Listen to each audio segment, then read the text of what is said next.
Hello everyone. तो इस ड्रामे में हमारी फीमेल लीड का नाम है शनशिंग। वो जब पैदा हुई थी तब भी उसके मॉम डैड को कोई खुशी नहीं हुई थी, क्योंकि वो उसकी जगह एक लड़का चाहते थे। और फिर उसके बाद सारी जिंदगी उसकी इसी तरह से गुजरी थी, अपने मॉम डैड और छोटे भाई के ताने सुनने और उनकी खिदमत करते हुए। और इन दी एंड वो उसकी शादी भी एक जगह करा रहे थे जहाँ वो करना भी नहीं चाहती थी, लेकिन उसके मॉम डैड ने उनसे 3 मिलियन ले लिए थे उसकी डाउरी के तौर पर। अब वो दुल्हन बनी बैठी थी और उसे ऐसा लग रहा था कि वो 3 मिलियंस के बदले एक पिंजरे से दूसरे पिंजरे में कैद होने के लिए जा रही है। वहाँ पर इर्द गिर्द गेस्ट्स भी बैठे यही गॉसिप्स कर रहे थे कि ये लड़की किसी भी तरह से शी फैमिली की दुल्हन बनने के काबिल ही नहीं है, लेकिन सिर्फ इसी वजह से ये लड़का इससे शादी कर रहा है क्योंकि इस लड़की की शक्ल उसके फर्स्ट लव से मिलती जुलती है। ये सारा कुछ सुनकर वो बेचारी बहुत सैड हो जाती है।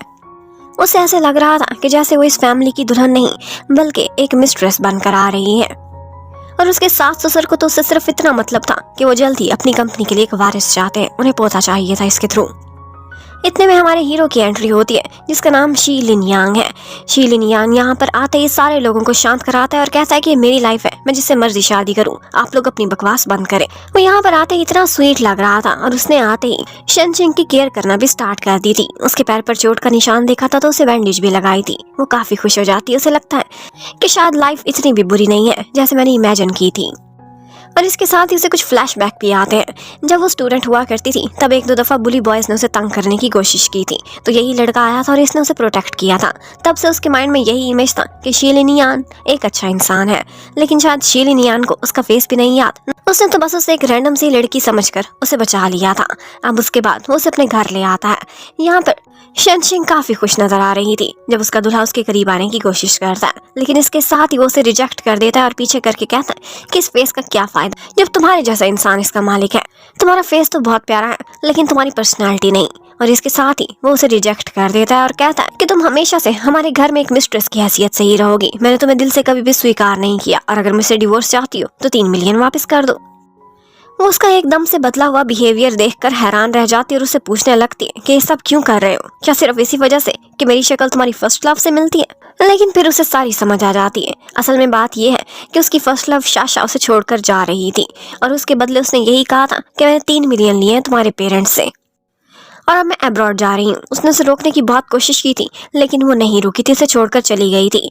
ये सारा कुछ शी लिन यांग को ऐसे लगता था कि उसके पेरेंट्स ने कराया है जोर जबरदस्ती से शाशा को पैसे देकर, वरना वो उसे कभी भी छोड़ कर ना जाती। इसी सब की वजह से डिसहार्ट होकर वो ड्रिंक करना स्टार्ट कर देता है। शनशिंग ने उसे देख लिया था, वो उसे संभालती है और होटल के कमरे में भी छोड़ कर आती है। और बस यहीं पर ही होटल के ही कमरे में उनकी कुछ फोटोज थी जो कि एक रिपोर्टर ने बना ली थी। वो फोटोज लीक हो जाती हैं और उसके बाद ये उसके डैड तक भी पहुंच गई थी। उसके डैड ने कहा था कि हमारी कंपनी का इमेज खराब हो रहा है, इसलिए अगर बचाना चाहते हो तो तुरंत इस लड़की से शादी कर लो। गरीब सी है, हमेशा हमसे दब कर रहेगी। इस वक्त और कोई रास्ता नहीं था सिवाय इसके कि शी लिन यांग उससे शादी कर लेता, लेकिन शी लिन को यही लगता था कि ये सारी फोटोज उसी लड़की ने जानबूझकर बनाई हैं ताकि उसकी फैमिली को पैसा मिले और वो मुझे फंसा सके। बस इसी सब की वजह से वो दुनिया के सामने तो शांत रहा था अपना इमेज बनाने के लिए, लेकिन बाद में वो शनशिंग पर काफी गुस्सा करता है और कहता है कि तुमने जो नीच हरकत की है अब इसका बदला तुम्हें सारी जिंदगी चुकाना पड़ेगा। तुम इस घर की मालकिन कभी भी नहीं बन सकती। अब नेक्स्ट डे शनशिंग के पेरेंट्स उसके घर पर आ जाते हैं। वो तो हमेशा से पैसे के पुजारी थे, तो बहुत खुश होते हैं कि हमारी बेटी इतने बड़े से घर में आई है, लेकिन उसकी आंखों में आंसू और दर्द वो पहचान ही नहीं सके थे क्योंकि उसके हस्बैंड ने उसे स्वीकार ही नहीं किया था। वो कैसे खुश होती इतने बड़े घर में। इतने में उसका भाई वहाँ शौक में पड़ी हुई एक ब्रांडेड वॉच पहन लेता है जो कि उसके हस्बैंड की थी और फिर उसे रिक्वेस्ट करने लगते हैं कि किसी तरह से अपने छोटे भाई को इसकी कंपनी में एडजस्ट करा लो किसी अच्छी पोस्ट पर। लेकिन वो इनकार करती है और कहती है कि आपने मुझे कहाँ बेच दिया है, यहाँ पे मेरी सुनता ही कौन है। कि इतने में शी लिन वहाँ पर पहुंच जाता है और उसके डैड का हाथ पकड़ लेता है और कहता है कि मेरे घर में आकर मेरी वाइफ पर कौन हाथ उठा सकता है। और उसके भाई के हाथ में वो घड़ी देखता है तो तुरंत ही पुलिस को कॉल कर देता है, कहता है कि मेरे घर में एक चोर घुस आया है। अब यहाँ पर बहुत मुश्किल से शनशिंग बीच बचाव कराती है, वो घड़ी भी वापस छीन लेती है और उनको वहां से भेजती है और कहती है कहता आप लोग यहाँ पर ना आना, अगर कोई कंपनी में जगह बनी तो मैं किसी तरह से इसे एडजस्ट करा लूंगी। शन की अपने हस्बैंड से भी काफी लड़ाई होती है। वो उससे कहती है कि तुम्हारी मम्मी मुझे बार बार ट्रीटमेंट्स के लिए इधर उधर लेकर जाती है, उन्हें एक सक्सेसर चाहिए, लेकिन वो ये जानती ही नहीं कि तुमने मुझे कभी हाथ ही नहीं लगाया। मैं सारा कुछ कब तक बर्दाश्त करूँ, कब तक छुपाऊं। वो उस पर जब चिल्लाता है गुस्सा करता है तो वो उसे एक ऑफर देती है कि अगर तुम्हें अपनी शाशा मिलती है तो उसे वापस ले आओ, उसे मेरी जगह पर रख दो और मैं चुपचाप तुम्हारी लाइफ से चली जाऊंगी। मैं अब इस नर्क में नहीं जीना चाहती। ये सुनते ही वो एकदम शांत हो जाता है। वेल अब शी लिन ने फैसला किया था कि वो शाशा को तलाश करेगा और अगर इस सब के लिए उसे अब्रॉड भी जाना पड़ा तो वो वहां भी जाएगा। लेकिन दुनिया के सामने तो उसने खुद को एक हैप्पी कपल दिखाना था। तो वो शनशिंग को अपने साथ शॉपिंग कराने लेकर जाता है। वहाँ पर उस पर बहुत सारे ड्रेसेस ट्राई करते हैं और फिर फाइनली एक ड्रेस उसे बहुत पसंद आ जाता है। वो कहता है कि ठीक है, तुम पर सूट कर रहा है, इसी तरह के कपड़े पहना करो और खुद को ऐसे दिखाओ कि जैसे तुम मेरे साथ बहुत खुश हो। अब एक दिन शनशिंग देखती है तो बेटे और बाप के बीच लड़ाई हो रही थी। लिन यांग अपने डैड से यही कह रहा था कि आपने शाशा को क्यों यहाँ से निकाल दिया, सिर्फ इसी वजह से कि वो गरीब थी। गरीब तो ये भी है, फिर इसे क्यों खरीद लिया। तो वो कहने लगते कि हमें सिर्फ और सिर्फ अपनी फैमिली के लिए एक हायर चाहिए और शाशा कभी माँ नहीं बन सकती थी, तो कैसे एक इनफर्टाइल लड़की से तुम्हारी शादी करा दे। अब ये सुनकर तो शनशिंग को बहुत दुख होने लगता है। उसे लगता है कि वो सिर्फ एक मशीन है जो कि रिप्रोडक्शन के लिए यूज की जा रही है। उसके हस्बैंड ने तो ये ठाना हुआ था कि जैसे ही उनको कोई औलाद मिल जाएगी तो उसके बाद वो शनशिंग को फारिग कर देंगे और वो वापस ही शाशा को अपनी लाइफ में लेकर आएगा। अब एक दिन वो ड्रंक होकर घर आता है और अब की बार पहली दफा लिन यांग शनशिंग के काफी क्लोज आ गया था, लेकिन वो भी किस वजह से, क्योंकि उसे लग रहा था कि ये मेरी शाशा है और वो बस ड्रंक होकर उसी का ही नाम बोले जा रहा था। ये सब देखकर शनशिंग को बहुत बुरा फील होता है। वो उसे पानी पिलाती, उसे सर्व करती है, लेकिन उसकी आंखों में आंसू थे क्योंकि वो कभी भी किसी और की आइडेंटिटी को इस तरह से चुराना नहीं चाहती थी। अब नेक्स्ट डे लिन यांग जाता है जाओ के पास, जिसे उसने काम दिया था शाशा को तलाश करने का। वो उसका डिटेक्टिव था और उसका फ्रेंड भी। उसने उसके लिए उसी आदमी को पकड़ के निकाल लिया था जिसने उसकी फोटोज बनवाई थी। और उसे आज पहली दफा पता चलता है कि उसकी और शनशिंग की होटल के कमरे से जो फोटोज लीक हुई थी वो एक्चुअली शनशिंग ने खुद नहीं बनवाई थी। वो तो एक विक्टिम थी और जिसने उसकी फोटोज बनवाई थी उसको उसके डैड ने पकड़ लिया था, लेकिन जानबूझकर उस लड़की से उसकी शादी करा दी है।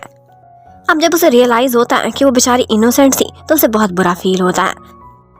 दूसरी तरफ बेचारी शनशिंग एक तरफ तो अपने हस्बैंड का बुरा बर्ताव बर्दाश्त करती थी और इसके साथ साथ उसकी सासू माँ उसे हर डॉक्टर के पास लेकर जाती थी, तरह तरह के उसके टेस्ट्स कराती थी, कभी एक्यूपंक्चर कराती थी, क्योंकि वो यही कह रही थी कि इतने महीने हो गए तुम्हारी शादी को, अभी तक तुम कंसीव क्यों नहीं कर पाई। और वो बेचारी हर तरह का ट्रीटमेंट बस सहे जा रही थी खामोशी से और हर दर्द बर्दाश्त करती थी। उन्हें ये नहीं बता सकती थी कि आपका बेटा ही मुझ में इंटरेस्टेड नहीं है। लेकिन आज बेचारी शनशिंग पर उसके हस्बैंड को दया आ ही जाती है। वो अपनी मम्मी को जाकर कहता है कि कोई मशीन नहीं है जिसे आप इस तरह से ट्रीट कर रही हैं। हमें कब बेबी चाहिए कब नहीं, आप इसका कोई ट्रीटमेंट नहीं कराएंगी, हमारा अपना फैसला होगा। अब वो उसे पकड़ के घर लेकर आता है और जब देखता है तो उसके शोल्डर पर एक्यूपंक्चर के निशान थे। उसने काफी दर्द बर्दाश्त की थी। शनशिंग उससे कहने लगती है कि मैं अपनी जुबान भी नहीं खोल सकती, क्या करूं, तुमसे प्यार जो करती हूँ और शायद तुम्हें प्यार करना मेरी जिंदगी की सबसे बड़ी गलती है।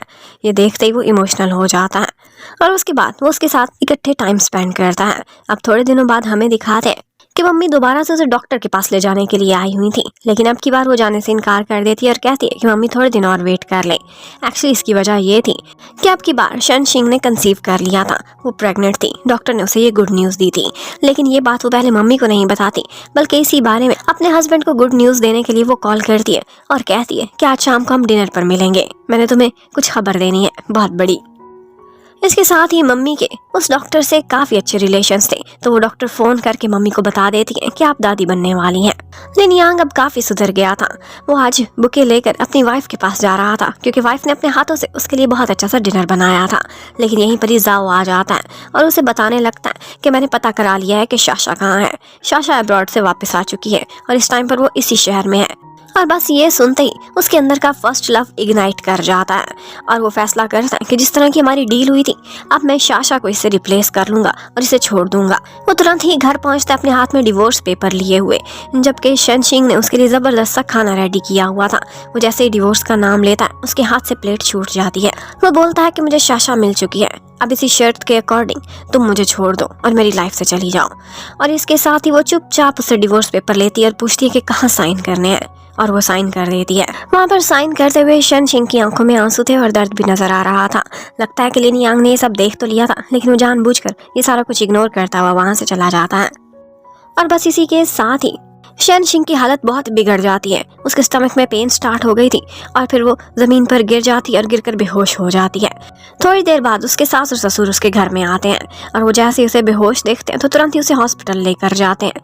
और फिर उनके हाथ में वो डिवोर्स पेपर थे और साथ ही साथ वो रो भी रहे थे कि इस पर हमारे पोते का खून लगा हुआ है। दौड़ता हुआ लिन यांग वहाँ पहुँचता है और उसे पता चलता है कि उसकी वाइफ प्रेग्नेंट थी। तो ये सुनकर वो हैरान रह जाता है। इतने में ऑपरेशन थिएटर से डॉक्टर बाहर आती है और उनको बताती है कि बच्चे को हम बचाने की पूरी कोशिश कर रहे हैं और उम्मीद है कि वो बच भी जाएगा। लेकिन वो डॉक्टर कुछ जानी पहचानी लग रही थी। वो जैसे ही अपना मास्क रिमूव करती है तो पता चलता है कि वो कोई और नहीं बल्कि डॉक्टर शाशा ही है। मम्मी तो शाशा को देखते ही चिल्लाने लगती हैं और कहती हैं कि ये डॉक्टर ठीक नहीं, हम डॉक्टर चेंज कराना चाहते हैं। लेकिन इस वक्त उसकी वाइफ और बच्चे की जान को खतरा था, तो वो तुरंत ही पेपर पर साइन कर देता है और कहता है कि उसे इमीडिएट केयर की जरूरत है, इसलिए हम इसी डॉक्टर को चूज करेंगे। मम्मी तो काफी चिल्लाती है और कहती है कि खतरा अब सर पर मंडरा रहा है, वो लड़की कैसे तुम्हारे बच्चे को और वाइफ को बचाएगी। लेकिन उसका कहना था कि जब तक हम और डॉक्टर तलाश करेंगे तब तक ये ना हो कि दोनों जान से चले जाएं। और फिर थोड़ी देर बाद ऑपरेशन थिएटर से वो बाहर आती है और बताते हैं कि ऑपरेशन सक्सेसफुल हुआ है। आप लोग क्यों घबरा रहे थे, मुझे मेडिकल एथिक्स है, बच्चा और वाइफ दोनों सेफ है। अब वहाँ से जाते जाते वो शाशा को रोककर उससे कुछ बात करना चाहता था, लेकिन शाशा उससे अपना हाथ छुड़ाती हुई चली जाती है। अब उसके बाद हमें शनशिंग को दिखाते, उसे घर लेकर आ गए थे। लिन यांग उसे कहता है कि बस तुम हर चीज को भूल जाओ और अपनी केयर करो। मुझे अंदाजा नहीं था कि ये सारा कुछ हो जाएगा, लेकिन उसकी आंखों में आंसू थे और वो सोच रही थी कि तुम जितनी मेरी केयर करने की कोशिश कर रहे हो, मेरे घाव उतने ही गहरे होते जा रहे हैं। मैं बहुत तकलीफ में हूँ। लेकिन फिर आहिस्ता आहिस्ता सारा कुछ भरने में समय तो लगता है। लिन यांग खुद को बदल लेता है। वो वाकई शनशिंग की बहुत केयर करता था। वो उसे रूड बिहेव करती थी, इग्नोर भी करती थी, लेकिन वो सारा कुछ बुलाए हुए हमेशा उसे संभालता था, इवन कि उसके लिए खाना पकाने की भी कोशिश करता था। अब फाइनली शनशिंग का मन भी उसकी तरफ से बदलने लगा था। लग रहा था कि उनके बीच सारा कुछ ठीक हो जाएगा। लेकिन एक दिन कुछ ऐसा होता है कि एक ट्रीटमेंट के लिए शनशिंग हॉस्पिटल गई हुई थी। उसे कॉल आती है कि डॉक्टर ने आपको रूम नंबर 28 में बुलाया है, जबकि उसी टाइम पर उसी रूम में डॉक्टर शाशा ने लिन यांग को भी मिलने के लिए बुलाया हुआ था। वो उससे डिस्कस करती है कि तुम्हारी वाइफ की कंडीशन ठीक नहीं लग रही और इस वक्त उसकी यूट्रस बहुत वीक है। अगर उसने इस बच्चे को जन्म देने की कोशिश की तो फिर वो दोबारा माँ नहीं बन सकेगी, रिस्क बहुत हाई है। ये सुनते ही वो परेशान हो जाता है और उससे कहता है कि प्लीज जो कुछ भी पास्ट में हुआ था वो सब कुछ भुला दो, चाहे जो भी कीमत है मैं सब कुछ देने को तैयार हूँ, प्लीज सारा कुछ भुला के मेरी वाइफ को बचा लो। लेकिन उसी टाइम पर ऊपर से शनशिंग भी आ जाती है और उनको इस तरह से देख लेती है। शायद शाशा ने ये सारा कुछ प्लान किया था ताकि वो देखे, और उसकी बातें कुछ इस ढंग से उसे लगी थी कि जैसे वो कह रहा हो कि कोई भी कीमत ले लो, बस तुम अपनी नाराजगी खत्म कर लो। उसे लग रहा है वो बहुत सैड हो जाती है और पीछे मुड़ जाती। उसे लगता है कि मेरा हस्बैंड अभी तक शाशा को ही लाइक करता है और मेरी उसकी नजर में कोई वैल्यू नहीं है। मैं बस शायद रिप्रोडक्शन की मशीन हूँ, इसीलिए मेरे से अच्छा बिहेव कर रहा है ताकि बच्चे को कोई नुकसान ना पहुंचे। अब उसके बाद निराश सी शनशिंग अपने कमरे में वापस आती है तो आगे देखती है तो वहाँ पर एक डॉक्टर जाओ आया हुआ था। इस डॉक्टर को पहले भी अच्छे से जानती थी। यही डॉक्टर जाओ पहले उसका टीचर भी रहा था, उसे बहुत अच्छे से जानता था और उसे कहता है कि देखो तुमने ऐसे शख्स से क्यों शादी की जो तुमसे प्यार ही नहीं करता और ना ही वो लोग तुम्हें अच्छे से ट्रीट करते हैं। तुम्हें खुद के साथ ये जुल्म नहीं करने देना चाहिए था। और इसके साथ ही वो उससे कहती है कि शायद मैं कहीं थर्ड व्हील बन चुकी हूँ, मुझे ऐसा लगता है कि मेरी यहाँ पर ज़रूरत ही नहीं है। अब उसी टाइम पर ऊपर से लिन यांग भी पहुँच जाता है। उसने भी ये सारा कुछ सुन लिया था। वो सुनते ही कहने लगता है कि ये सब तुम क्या कह रही हो। वो अपनी तरफ से उसे ये कहकर परेशान नहीं करना चाहता था कि इसके बाद तुम माँ नहीं बन सकोगी, जबकि दूसरी तरफ शनशिंग जो देख कर आई थी उसे लगता था कि उसकी कोई वैल्यू नहीं है। वो उससे कह देती है कि देखो तुम्हें तो तुम्हारी लवर मिल चुकी है, अब तुम उसके साथ खुशी खुशी अपनी जिंदगी बिताओ, मुझे क्यों बीच में लेकर आ रहे हो। मैं तुम्हारी लाइफ छोड़कर चली जाऊंगी, नए डिवोर्स पेपर रेडी करा दो। अभी उन दोनों की यही लड़ाई चल ही रही थी कि इतने में सासू माँ ऊपर से आ जाती हैं और वो आकर कहने लगती हैं कि शनशिंग तुम ऐसा कैसे कर सकती हो, डिवोर्स की बात करती हो, बच्चे को तो दोनों चाहिए होते हैं, मॉम और डैड। तुम ऐसी बातें ना करो, ना ही टेंशन लो, पहले तुम्हारी तबीयत खराब है, हमारे बच्चे को कोई नुकसान ना पहुंचे। और इसके साथ ही वो कहने लगती हैं कि ये सारा कुछ उस शाशा की वजह से हो रहा है, वो दोबारा से इसकी लाइफ में आ गई है ना, वो पहले से ही इसके पैसे के पीछे थी और इसी वजह से मैंने उसे और इसको अलग कर दिया था। वैसे भी वो हमें सक्सेसर तो दे नहीं सकती थी। लिन यांग को भी गुस्सा आ जाता है क्योंकि उसकी नज़र में तो शाशा एक एंजल की तरह से थी जो कि अभी भी उसकी वाइफ की और उसके बच्चे की केयर कर रही थी। तो वो मम्मी से लड़ने लगता है और कहता है कि स्टार्ट से ही सारी गलती आपकी और डैड की है और अब आप लोग इल्जाम शाशा पर डाल रहे हैं, ऐसा मैं नहीं होने दूंगा। आप लोग जबरदस्ती शनशिंग को मेरी लाइफ में लेकर आए हैं, वरना मैं तो शाशा से प्यार करता था। और इसके साथ ही वो गुस्से में जाती हैं और शाशा को जाकर एक दो थप्पड़ भी लगा देती हैं। ऊपर से लिन यांग पहुंचता है और शाशा को प्रोटेक्ट करने लगता है और कहता है कि आप बहुत अनरीजनेबल हो गई हैं। यहाँ पर शाशा सबके सामने मासूम बनने की एक्टिंग करती है और कहती है कि मैंने वो पैसे इसलिए एक्सेप्ट किए थे क्योंकि मेरे डैड को उस वक्त ट्रीटमेंट की जरूरत थी और तुम्हारी मम्मी उसे किसी भी हॉस्पिटल में एडमिट ही नहीं होने दे रही थी। इसी वजह से मैंने लिन यांग को छोड़ा और चली गई। अब मुझे मेरी लाइफ तो इज्जत से जीने दें। ये सारी एक्टिंग वो कर रही थी लिन यांग की तवज्जो और उसकी केयर हासिल करने के लिए। वो उसके सामने एकदम मासूम बन जाती और शेनशिंग बाहर से खड़ी ये सारा कुछ सुन रही थी। वो बहुत हर्ट होती है कि आज भी लिन यांग को मेरी नहीं बल्कि शाशा की परवाह है। शायद मैं ही एक थर्ड व्हील हूँ, मुझे इनकी लाइफ से चले जाना चाहिए। इतने में ऊपर से डॉक्टर जाओ भी पहुंचे जाता है और शाशा कहती है कि मैं शेनशिंग का ट्रीटमेंट और नहीं करूंगी, अब मैं उसको डॉक्टर जाओ के अंडर करती हूँ और देखना आपका पोता जरूर जन्म लेगा, वो भी safe and sound. Actually doctor जाओ को बहुत हमदर्दी थी शेनशिंग से, एक तो उसकी आपकी सिचुएशन को देखकर और दूसरा इस वजह से भी कि वो उसका सीनियर और उसका टीचर हुआ करता था। वो एक बहुत अच्छी स्टूडेंट थी, डॉक्टर बनना चाहती थी, लेकिन उसके पास पैसे की कमी होने की वजह से उसने अपनी पढ़ाई बीच में छोड़ दी थी। और अब वो उसे कहते कि अभी भी तुम अपना सपना पूरा कर सकती हो, अभी भी टाइम है। इसके साथ ही वो वहां पर देखती है तो शाशा और लिन यांग इकट्ठे बैठे हुए थे। शाशा रो रही थी अपनी इंसल्ट होने पर। लिन यांग उसे कहता है कि मुझे नहीं पता था कि तुम इतनी मजबूर थी और तुम्हारे डैड बीमार थे, तुमने मुझसे क्यों नहीं जिक्र किया। अब वो जानबूझकर ऐसे मोमेंट पर उसे हक कर लेती है जब शेनशिंग उन दोनों को देख रही थी। वो कहती है कि मैं तो बच्चों को जन्म नहीं दे सकती, लेकिन ये बच्चा मुझे उतना ही प्यारा है कि जैसे मेरा अपना बच्चा हो, क्योंकि ये तुम्हारा बेबी है और मैं चाहती हूँ कि ये सेफ एंड साउंड इस दुनिया में आए। और बस ऐसा करते हुए वो जानबूझकर शेनशिंग को दिखा रही थी कि तुम्हारी कोई वैल्यू नहीं है और आज भी मुझसे प्यार करता है। लिन यांग ने उसे हक तो कर लिया था सिर्फ हमदर्दी की वजह से, लेकिन वो आज भी सिंसियर था अपनी वाइफ से। वो ऐसा करता कि शेनशिंग के पास आता, आज उसकी बर्थडे थी तो एक छोटा सा केक हॉस्पिटल में लेकर आया था, लेकिन शेनशिंग ऑफ कोर्स उसकी तरफ से बहुत बुरा फील कर रही थी। उसे लगता था कि ये मुझसे चीट कर रहा है, लेकिन शेनशिंग अपनी उसके साथ बर्थडे मनाने से इनकार कर देती है और कहती है कि मुझे बर्थडे पसंद नहीं है। बचपन से लेकर अब तक उसने जब भी बर्थडे मनाने की कोशिश की थी तो उसे अपनी मम्मी से मार ही पड़ी थी, क्योंकि वो उसके जन्मदिन को एक अच्छा दिन कंसीडर ही नहीं किया करती थी। आज भी उसको वही बुरी यादें थी। अब एक शेनशिंग की तबीयत बहुत बिगड़ जाती है। वो इंटेंस केयर में थी और तुरंत ही रात को जब उसे पेन होती है तो वो डॉक्टर को बताती है। उसे उसी वक्त सर्जरी की जरूरत पड़ गई थी। वो उसे ऑपरेशन थिएटर लेकर जा रहे होते हैं। वो अपने हस्बैंड को कॉल कर रही थी लेकिन उसका फोन नहीं लग रहा था, लेकिन इतने में वो देखती है तो परेशान सा अपनी गोद में शाशा को लिए हुए इधर उधर डॉक्टर्स को ढूंढ रहा था। उसे अपनी वाइफ की नहीं बल्कि शाशा की ज्यादा केयर है, ये देखकर वो हैरान रह जाती है। एक्चुअली ये सारी शाशा की ही चाल थी। उसे जैसे ही पता चला था कि शेनशिंग की सर्जरी होने लगी है और वो इमरजेंसी में है तो उसने अपनी तबीयत खराब होने का नाटक कर दिया था और इमरजेंसी में कॉल कर दी थी लिन यांग को। वो उसकी हेल्प कर रहा था और उसकी केयर कर रहा था और अपनी वाइफ का उसे कुछ पता नहीं था। अब वो जब बैठा हुआ था शाशा के साथ तो इतने में ऊपर से डॉक्टर जाओ आ जाता है और गुस्से में चिल्लाने लगता है और कहता है कि ये कोई डेटिंग पॉइंट नहीं है और हाँ, तुम्हें तो अपनी वाइफ की कोई केयर भी नहीं है। कल रात को वो मरते मरते बची है, उसकी जान भी जाने वाली थी और उसके बच्चे की भी। अब ये सुनते ही लिन यांग परेशान हो जाता है, तुरंत ही उसके कमरे की तरफ दौड़ता है। वो देखता है तो वहाँ पर कोई भी नहीं था। उसे नहीं पता चल रहा था कि उसकी वाइफ कहाँ गई है, तो वो जाता है और जाओ को पकड़ लेता है और उससे लड़ाई करना स्टार्ट कर देता है। कहता है कि मेरी वाइफ और मेरा बच्चा कहाँ है, तो जाओ भी उसे खरी खरी सुना देता है और कहता है कि जब कल उसका ऑपरेशन करते हुए हमें तुम्हारे सिग्नेचर्स की जरूरत थी तब तो तुम मिल नहीं रहे थे, बल्कि एक दूसरी लड़की को गोद में उठाए उसकी शुगर लो होने पर इतना बवाल खड़ा कर रहे थे और खुद की वाइफ की जान खतरे में थी। अब उसके बाद फाइनली शेनशिंग को भी ये बात पता चल जाती है कि इसके बाद वो किसी और बच्चे को जन्म देने के काबिल नहीं रहेगी, कभी भी माँ नहीं बन पाएगी। लेकिन फिर भी वो ये मुश्किल फैसला लेती है। लेकिन आज जो हुआ था उसके बाद वो लिन यांग की तरफ से इतनी हर्ट हुई थी कि उसने फैसला किया था कि वो आइंदा कभी भी उसका साथ नहीं देगी। वो वहाँ से ये शहर छोड़कर जाना चाहती थी और उसे मैसेज करके कहती है कि नेक्स्ट वीक मिलेंगे और हम अपनी डिवोर्स करा लेंगे रजिस्टर। लेकिन इसके साथ ही उसे अपने ससुर की सेक्रेटरी मिलती है जो कि उसे एक ऑफर देती है। अब अपने ससुर के पास जाती है। वो उसे बहुत सारा पैसा देते हैं और कहीं दूर सेटल कराने की ऑफर भी, लेकिन कहते हैं कि इस बच्चे की तुम सुरक्षा करोगी जो तुम्हारे बैली में है।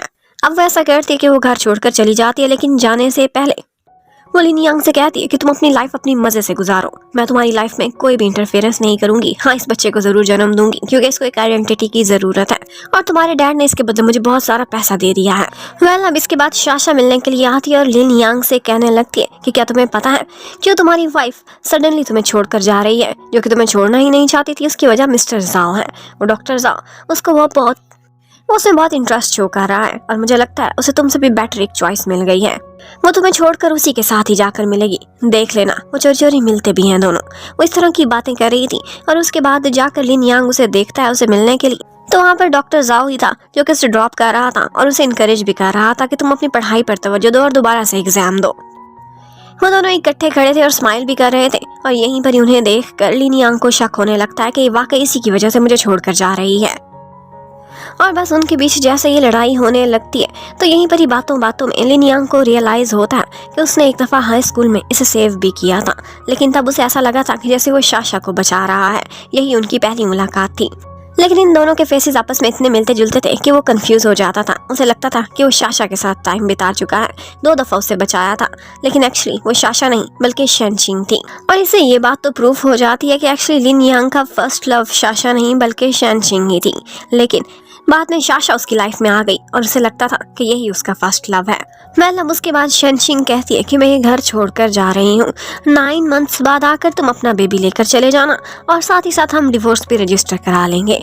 लेकिन इसके साथ ही लिन यांग उससे कहने लगता है कैसे कैसे, पता नहीं तुम मेरे बेबी की ढंग से केयर करो भी कि ना करो, इसलिए 9 महीने रोजाना तुम मेरे सामने रहोगी और मैं अपने बेबी की खुद केयर करूंगा। और इसके साथ ही वो उसे घर में वापस लेकर आने लगता है। यहाँ पर उसके हाथ से कुछ बुक्स गिर जाती हैं। जब वो बुक्स उठा रहा था तो उसे पता चलता है कि ये भी एक मेडिकल की स्टूडेंट हुआ करती थी, लेकिन फिर मजबूरी में इसे शादी करना पड़ी क्योंकि इसके मॉम डैड को पैसे की जरूरत और इसने पढ़ाई पर गिव अप कर दिया। इसके साथ ही वो उसके पास एक बुक देखता है जो कि पहले डॉक्टर जाओ की हुआ करती थी, और वो जैसे ही उसके पास जाओ की एक बुक देखता है तो उसे पता चलता है कि ये दोनों तो टीचर और स्टूडेंट के रिलेशनशिप में है। इसके अलावा वो उसके लिए और कोई मायने नहीं रखता था।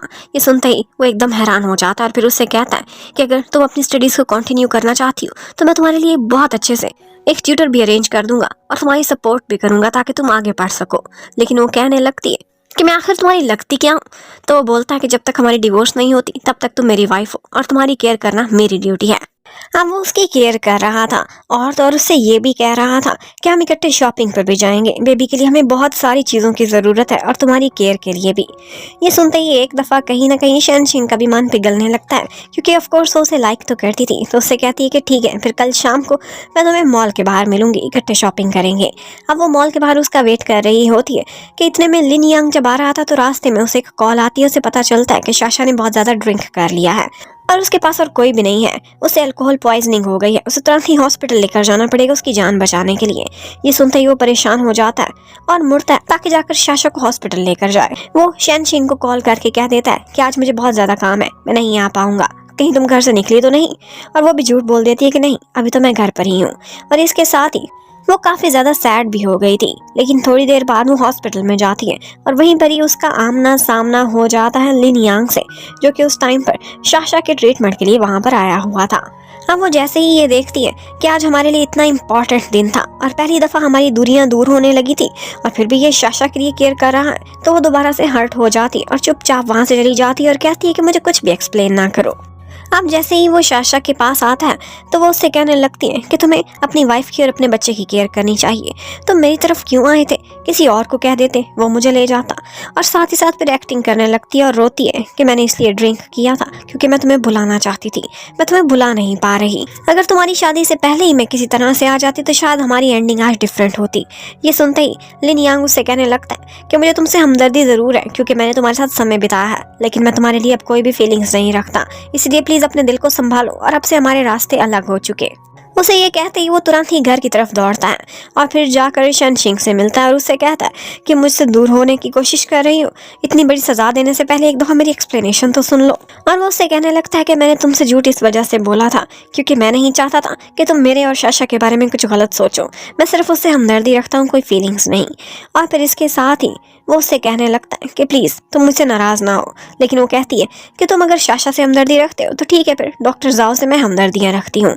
और अगर तुम ये सोचना चाहते हो कि मैं भी मॉल में क्यों नहीं आई, क्योंकि मैं डॉक्टर जाओ के साथ हैंग कर रही थी। ये सुनते ही वो बहुत गुस्से में आ जाता है। वो तो अपना दरवाज़ा बंद कर लेती है लेकिन वो जाकर डॉक्टर जाओ से लड़ाई करना स्टार्ट कर देता है। अब इस सब के बाद वो बहुत अपसेट हो गया था और जाकर बार में ड्रिंक करने लगता है। यहाँ पर शाशा ने भी उस पर नज़र रखी हुई थी। वो यही तो चाहती थी कि उसकी कभी अपनी वाइफ से लड़ाई हो और इस मौके का वो फ़ायदा उठाए। वो जैसे ही ड्रंक हो जाता है तो वो उसे होटल के कमरे में लेकर जाती है और जानबूझकर कुछ ऐसा प्लांट कर देती है कि जैसे उनके बीच बहुत कुछ हो गया है।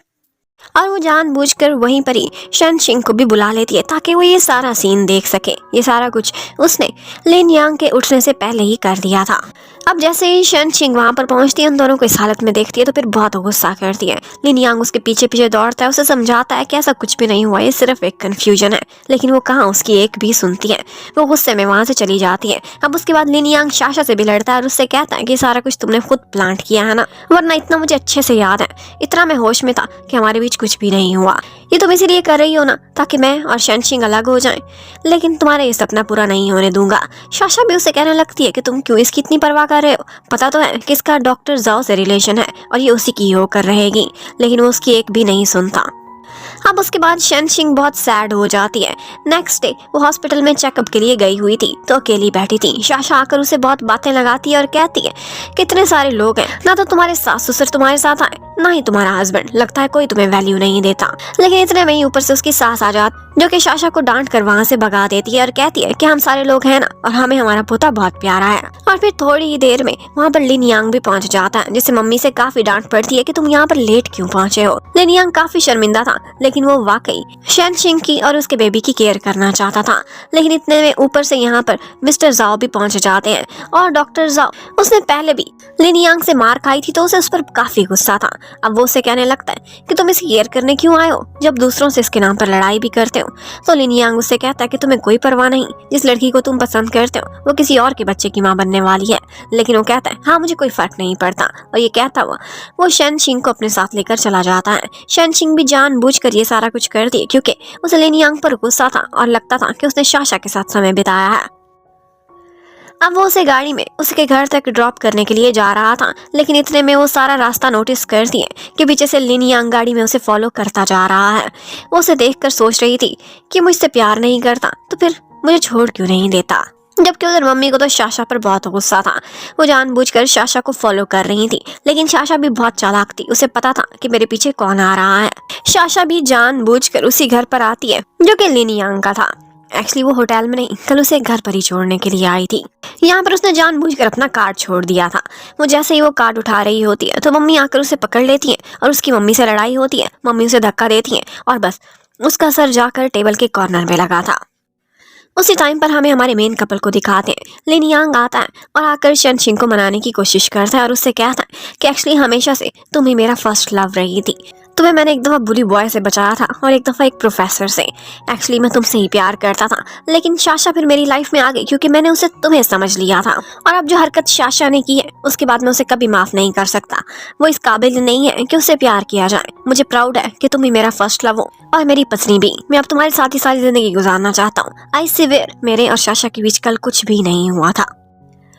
अभी उनके बीच मिसअंडरस्टैंडिंग्स क्लियर होती उससे पहले ही मम्मी की कॉल आ जाती है जो कि अपने बेटे को बताती है कि कुछ गड़बड़ हो गई है। वो तुरंत ही घर पर पहुंचते हैं और फिर उसके बाद वो लोग शाशा को हॉस्पिटल लेकर गए थे। यहाँ पर पुलिस भी आ जाती है कि किसने इस लड़की को जख्मी किया है। और मम्मी वो तो इतनी परेशान हो गई थी, जेल में जाने से डरती थी कि उन्होंने सारा का सारा इल्जाम शेनशिंग पर डाल दिया और कहती है कि इसकी और शाशा की आपस में लड़ाई हुई थी किसी बात पर और इसने शाशा को धक्का दे दिया।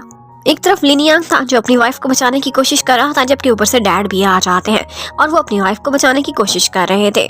यहाँ पर वो शेनशिंग को इशारों में कह देते हैं कि मैं तुम्हारे लिए बहुत अच्छा लॉयर हायर करूंगा और वैसे भी इसकी कंडीशन ज्यादा खराब नहीं, तुम जल्दी ही छूट जाओगी। अब शेनशिंग को पुलिस वालों के साथ जाना पड़ता है। यहाँ पर लिन यांग काफी लड़ता है अपने डैड से, तो डैड कहते हैं कि इस उम्र में क्या तुम्हारी मॉम जेल में जाएंगी और वैसे भी सारी गलती तुम्हारी है।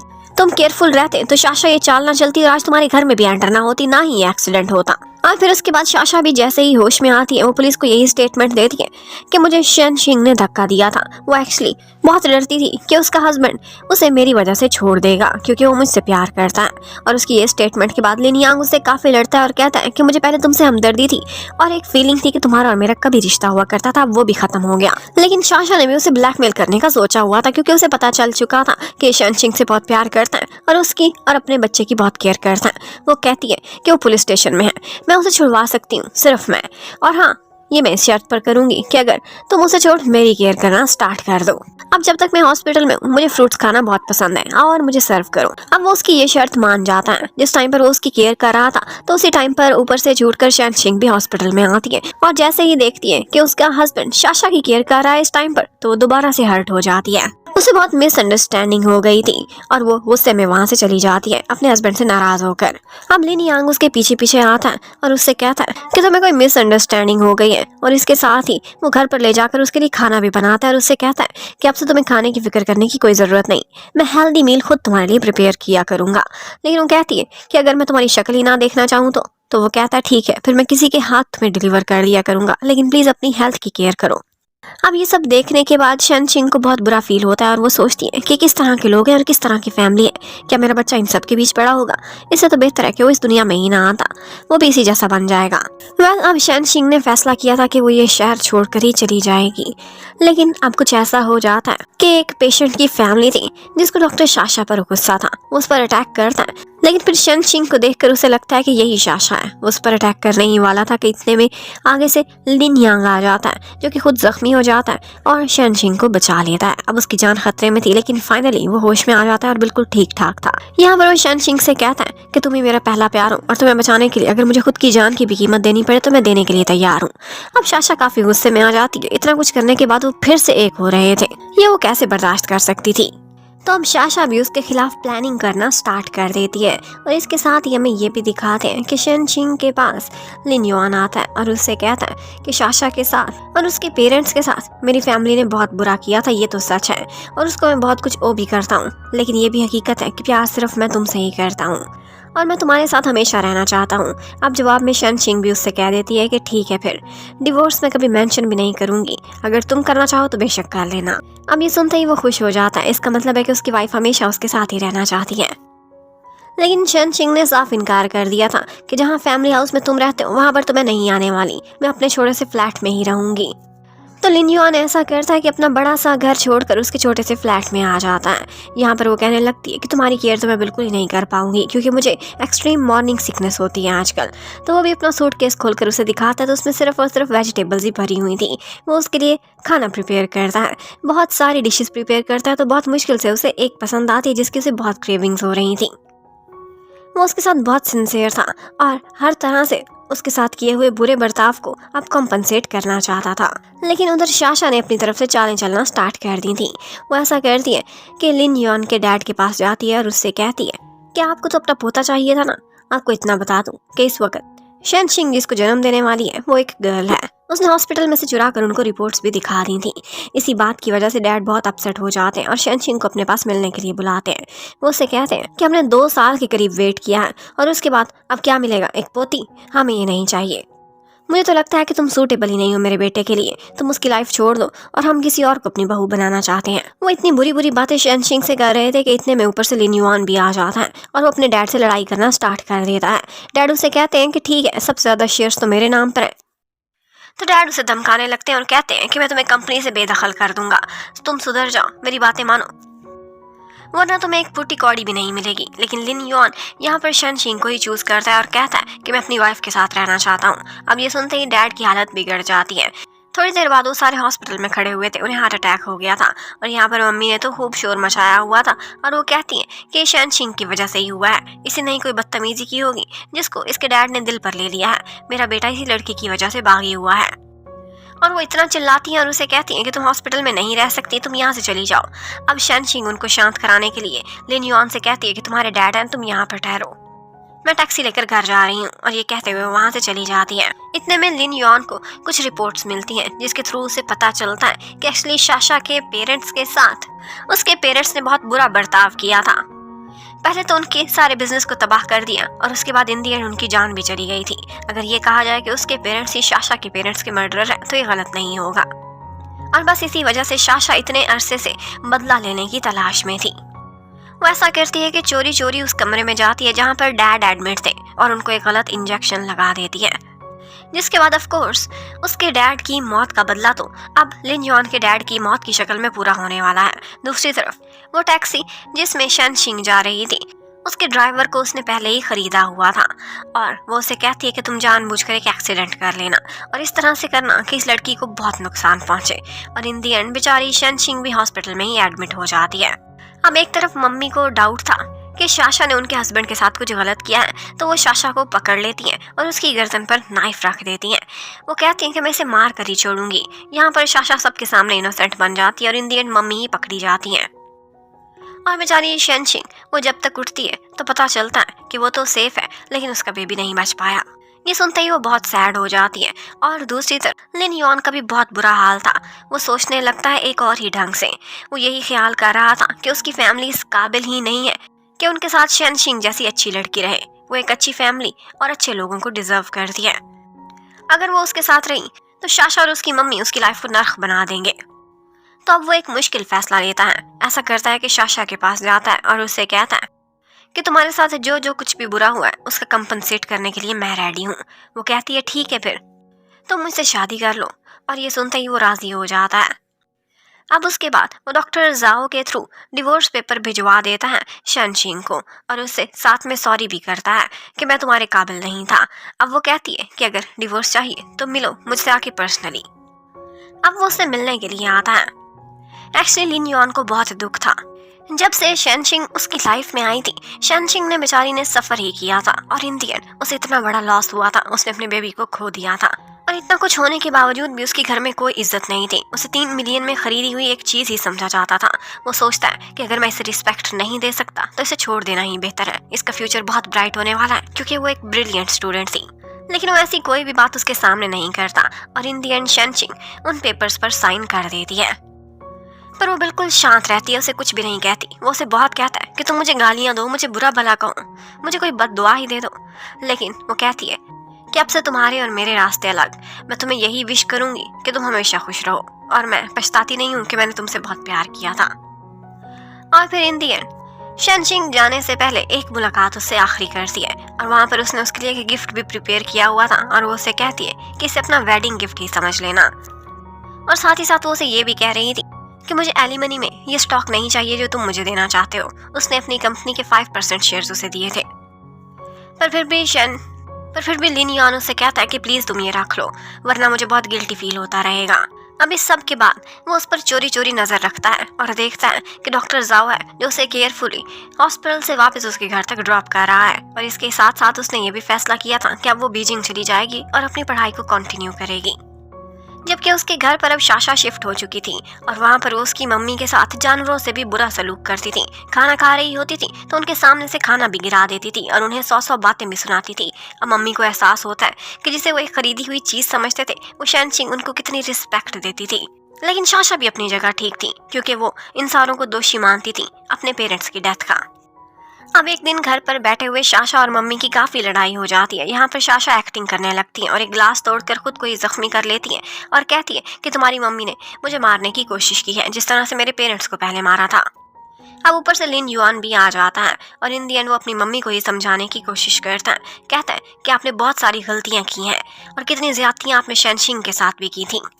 वो बोलती हैं कि मेरा साशा के साथ गुजारा नहीं, इसे निकालो यहाँ से। लेकिन वो कहता है कि इसे तो नहीं निकाल सकता। हाँ, अगर आपका यहाँ पर गुजारा नहीं और आप सेफ फील नहीं करती तो फिर आपको नर्सिंग होम छोड़ देता हूँ। अब वो उनको एक नर्सिंग होम में ले आया था, और कहता है कि यहाँ पर आपकी बहुत अच्छी केयर होगी। यहाँ पर मम्मी बहुत चिल्लाती हैं और बहुत उससे पूछती हैं कि तुम ऐसा क्यों कर रहे हो, साशा इस काबिल नहीं, तुम अच्छे से जानते हो, इससे तो अच्छी, बहुत गुना अच्छी शनशिंग थी। लेकिन वो कहता है कि वो इतनी अच्छी थी कि हम उसके काबिल ही नहीं थे। हमारे लिए यही बेहतर है, और हम यही डिजर्व करते हैं कि हम तीनों आपस में इस वक्त जुड़े रहें और एक दूसरे से लड़ लड़ के ही मर जाएं। जबकि वो जैसे ही घर पर आता है तो साशा उसे आकर चिपक जाती है और कहती है कि हम कब अपनी मैरिज रजिस्टर कराने के लिए जाएंगे, और उसके क्लोज भी आना चाहती थी। लेकिन वो साफ ही कह देता है कि मैरिज तो हम रजिस्टर करा लेंगे, लेकिन इस सब के लिए अभी मैं रेडी नहीं हूँ। अब वो उसके साथ अपनी मैरिज रजिस्टर करा लेता है, सर्टिफिकेट ले लेता है। लेकिन साशा ने चोरी चोरी उसके लैपटॉप पर नजर रखी हुई थी, और एक बिड के लिए वो प्रेपरेशंस कर रहा था, और वही वो चुरा भी लेती है। उधर शनशिंग ये शहर छोड़कर जाने लगी थी, लेकिन वो देखती है तो उसके सामान में गलती से लिन युआन का क्रेडिट कार्ड आ गया था। वो वही उसे वापस लौटाना चाहती थी, और इसीलिए उससे मिलने के लिए जाती है। वो उसे क्रेडिट कार्ड दे देती है, और साथ ही साथ उसे वही शेयर्स के पेपर्स भी देना चाहती थी। लेकिन वो कहता है कि इन्हें तुम अपने पास रख सकती हो। यहाँ पर शनशिंग को काफी खुशी हो रही थी जब उसने देखा था कि उसका दिया हुआ गिफ्ट इस टाइम पर लिन युआन ने लगाया हुआ है। इसका मतलब है कि लिन युआन अभी भी उससे बहुत प्यार करता है। वो कहती है कि मैं फिर से यही कहूंगी कि तुमसे प्यार करना मैं रिग्रेट नहीं कर रही। तुम हमेशा से मुझे पसंद थे, और मैं तुम्हारा फर्स्ट लव हूँ। बस यही सुनकर मेरे दिल को तसल्ली हो जाती है, और अब मैं ये सारा कुछ छोड़कर यहाँ से जा रही हूँ। लेकिन उन दोनों को इस तरह से इकट्ठे बैठे हुए साशा देख देती है, और वो गुस्से से इतनी पागल होती है कि वो तुरंत ही वही बिड वाले डॉक्यूमेंट्स किसी को बेचने की तैयारी कर रही थी, ताकि वो नुकसान पहुंचा सके और लिन युआन से भी बदला ले सके। लेकिन थोड़ी ही देर बाद लिन युआन को पता चलता है कि उसकी मम्मी की हॉस्पिटल में ही डेथ हो गई है। वो तुरंत ही भागता हुआ वहां पर जाता है, और यही बात जैसे ही शनशिंग को पता चलती है तो वो भी अपनी फ्लाइट छोड़कर वहां पहुंच जाती है। वो जाते ही लिन यॉन को हक करती है और उससे कहती है कि मुझे बहुत अफसोस हुआ ये सुनकर। वो उससे कहने लगता है कि शायद मेरे मॉम और डैड डिजर्व भी यही करते थे। उन्होंने सारी जिंदगी गुनाह किए हैं और दूसरे इंसानों को एक ट्रैश की तरह ही समझा है। और इसके साथ ही वो उसको एक गिफ्ट भी देता है जो कि उसकी मम्मी छोड़ कर गई थी शनशिंग के लिए।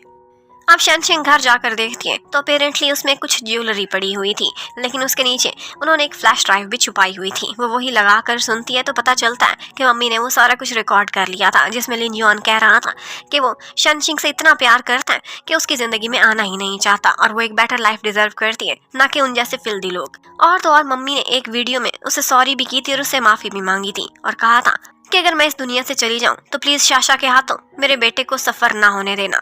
वो बहुत अच्छा है, सारी गलतियां हमने की थी और वो तुम्हें ही डिजर्व करता है। अब वो बिड हाथ से निकल जाने की वजह से लिन यॉन की कंपनी के शेयर्स बहुत डाउन हो गए थे।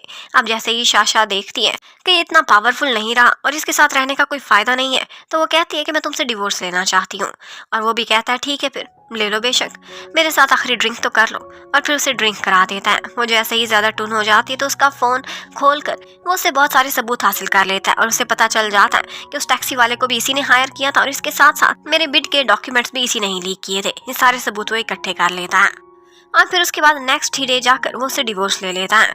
और शाशा वो मन ही मन में कह रही थी कि बैठे बिठाए मुझे 10% स्टॉक भी मिल गया है। ये सारा कुछ उसने एलिमनी में शर्त लेकर खुद हासिल किया था।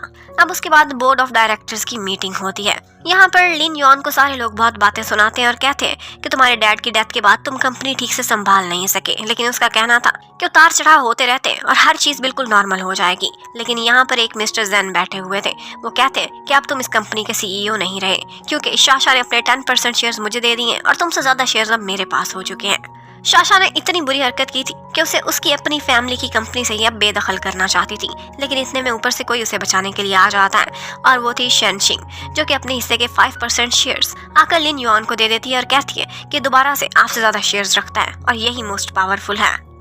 अब वो सारे लोग वहाँ से डिसमिस हो जाते हैं और वो उससे पूछता है कि तुम मुझे बचाने के लिए क्यों आई थी। तो वो भी उससे कहने लगती है कि तुम इस तरह की सिचुएशन में कैसे छोड़ दूं, चाहे जो भी हो, मैं इतना जानती हूँ कि तुमने मुझसे प्यार किया है और मैंने सिर्फ तुमसे। अब वो ये सुनते ही उसे हक कर लेता है और फिर वो उससे पूछती है कि तुमने 10% क्यों दे दिए थे शाशा को। तो वो कहता है कि उसने बहुत नुकसान झेला था, बेशक वो बुरी थी लेकिन फिर भी अब हिसाब बराबर हुआ। मेरे मॉम डैड भी इस दुनिया में नहीं रहे और इतनी कंपनसेशन तो उसकी बनती थी जो मैंने उसे दे दी। लेकिन इसके साथ ही उसने सारे सबूत पुलिस को दे दिए थे कि किस तरह से उसने किसी को मारने की कोशिश की है और साथ साथ कंपनी के राज भी कहीं पर जाकर बेचे। इसी वजह से वो अरेस्ट हो जाती है और अब की बार वो शनशिंग को कभी भी नुकसान नहीं पहुंचा सकेगी। और अपनी कंपनी को लेकर लिन यॉन बहुत सीरियस था। वो कहता है कि बिडिंग की डॉक्यूमेंट्स लीक हुई थी, इसके प्रूफ मिल चुके हैं, इसलिए बिडिंग दोबारा ओपन होगी और अब की बार मैं फिर से बिडिंग जीत जाऊंगा। कंपनी के शेयर्स डाउन होने की वजह से मैंने बहुत सारे शेयर्स खरीद लिए हैं और फिर देखना हमें नया प्रोजेक्ट मिलेगा, सारा कुछ फिर से ऊपर चला जाएगा और मैं पहले से भी स्ट्रांग होकर ऊपर आऊंगा। और इसके साथ साथ सबसे बड़ी बात ये कि तुम हमेशा मेरे साथ रहोगी और अब सिर्फ तुम और मैं, हमें कोई भी नुकसान नहीं पहुंचाने वाला। सारे विलन्स के कैरेक्टर यहाँ से खत्म हो चुके और इसके साथ ही वो उसे हक कर लेता है और इसी कहानी की एंडिंग भी हो जाती है। Thank you for watching, bye bye.